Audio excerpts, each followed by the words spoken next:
আসসালামু আলাইকুম বন্ধুরা, আমি মালা আক্তার। মালার রান্নাঘরে আপনাদের সবাইকে ওয়েলকাম।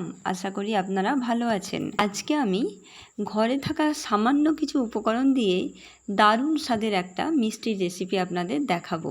তাহলে চলুন রেসিপিটা প্রথম থেকে দেখে নিই। এখানে প্রথমে আমি একটা কাপের হাফ কাপ মতো আটা নিয়েছি। তারপর ওই কাপের মাপ করেই হাফ কাপ গুঁড়ো দুধ নিয়েছি। এবার দুটোকে একসাথে একটা স্ট্রেনারের সাহায্যে চেলে নিয়েছি। এবার ওর ওপরে কিছুটা খাবার সোডা দিয়েছি। তারপর 1 চামচ মতো ঘি দিয়ে খুব ভালো করে হাতে করে পুরোটা মিক্সড করে নিয়েছি, একদম যেমন আটার গায়ে ঘিটা খুব ভালোভাবে লেগে যায়।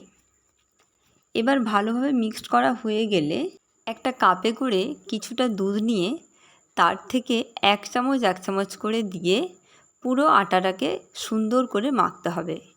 দুধটা কিন্তু রুম টেম্পারেচারেই ছিল। এবার আটাটা এমনভাবে মাখতে হবে যেমন আটার গায়ে কোনো রকম দাগ না থাকে, একদম পুরো প্লেনভাবে মাখতে হবে। এবার একটা একটা করে একই সাইজের লেচি কেটে নিতে হবে। সব লেচিগুলো কাটা হয়ে গেলে প্রত্যেকটা লেচিকে আবার হাতে করে মথে নিতে হবে। প্রত্যেকটা লেচিকে ওই একইভাবে ভালো করে আবার মেখে নিয়ে খুব সুন্দরভাবে শেপ দিতে হবে গোল করে। এবার সবগুলো আমার এখানে শেপ দেওয়া হয়ে গেছে।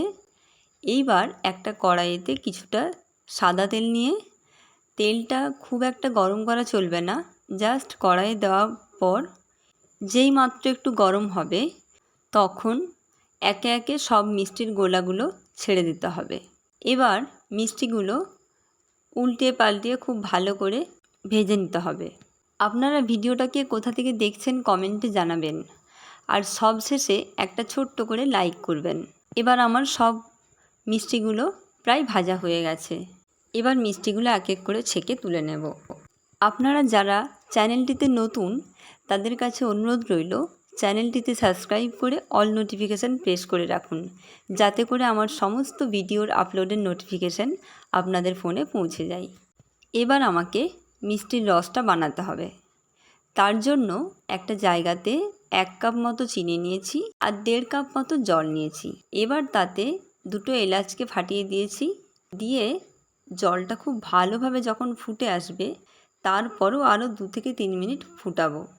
তারপর মিষ্টিগুলো ছেড়ে দিয়েছি।